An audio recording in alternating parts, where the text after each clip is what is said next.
Trinidad and Tobago, and welcome to the Bourse Report. Well, today we're taking a look, as usual, at earnings as they are coming out fast and furious. And in particular, today we're taking a look at NCB Financial Group, or NCBFG, and the results of their recent acquisition. And by recent we mean back in 2019, the middle of 2019, Guardian Holdings Limited. Now, both stocks would have endured a slightly more difficult fiscal periods for 2019 thus far for differing reasons. So let's take a look at why and what we can expect as investors. Turning firstly to NCB Financial Group, and for the 9-month period ended June 2020, the group reported earnings per share of just around 28 cents, which was a 27.1% decline from the 39 cents recorded in the prior comparable period. Now, net results from banking and investment activities actually improved 11.8% from 2.39 billion TT equivalent to just around 2.675 billion TT equivalent.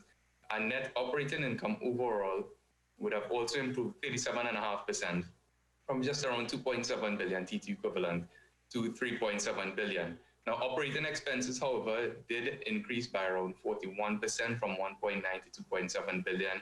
Resultantly, profit before taxes declined 12.9% from 1.16 to 1.01 billion. And ultimately, net income attributable to stockholders declined just around 28.8% from 952 to 678 million. Now, from an operating income perspective, it seems to be good news. As we can see, for that 9-month period ended 2020, there was quite a significant boost overall to operating income. Most of the segments would have performed favorably, with the exception of gains on foreign exchange and investment activities in that pink color, which would have declined from 401 million TT equivalent to just 112 million. Net interest income didn't improve from 1.5 billion to 1.9.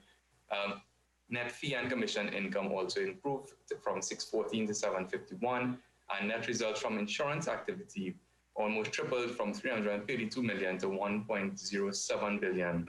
And no surprises there, that was the result of the consolidation of Guardian Holdings as opposed to accounting for it as an associate in the prior comparable period.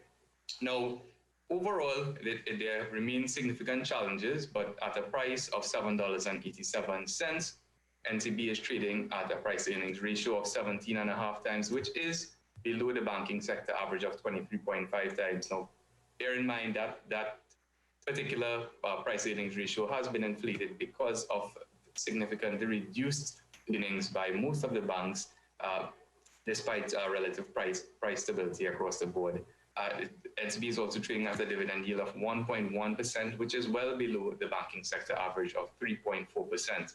Now, the GHL consolidation is going to help earnings in the future, as well as at present, and that's a good factor for NCB. However, the story of reduced dividends, as mandated by the central bank, the Jamaican Central Bank, continues to be of some concern to investors. The Jamaica story, or the growth story being at risk, is of major concern, and that is being driven primarily or overwhelmingly by the COVID-19 impact on the Jamaican economy, which does have a very significant weighting or exposure to tourism activity and all the spin-off effects. So on that basis, we are going to maintain our neutral rating on NCB. Turning quickly to Guardian Holdings Limited, and for its 6-month period ended 2020, the group recorded an earnings per share figure of 71 cents, which was a 33% decline from the $1.06 recorded in the prior comparable period. Now, net results from insurance activities were up in a very healthy 94%, from 283.4 to 551 million. However, net income from investing activities declined more than 50%, 53% in fact, from 670 to 315.6 million. And that is to be, or was to be expected, given the significant volatility in regional markets as well as international investment markets. Now, there has been quite a significant recovery in international markets. Regionally, there is some lackluster, or let's say a lagged performance, and that is commensurate with the forecast for a fairly gloomy outlook in terms of economic growth and activity for the Latin American and Caribbean region in particular over the next 12 to 24 months. Net income from all activities did decline from 1 billion to 939 million, or 7.4%. Ultimately, profit attributable to equity holders declined 33% from 246 million to 164 million for the period. Now, as you can see, overall, the net income by activity didn't decline too significantly, just around 11 or 12% decline, but there were some significant changes in that composition. We can see that the net income from investing activities more than halved from that 671 to 316 million figure, and net income from insurance activities improved from that 281 to 551 million figure. Income from brokerage activities continues to grow fairly well from 60 to that $73 million figure, and we hope that it continues to do so. Now, at a price of $19.34, Guardian Holdings Limited is trading at a price-earnings ratio of 7.4 times, which is quite attractive relative to the sector average of 13.1 times. The dividend yield has come down in recent times because of reductions in dividends to 2.6%, but still above the sector average of 1.9%. Now, because of those relatively attractive valuations, one would be tempted to rush into GHL.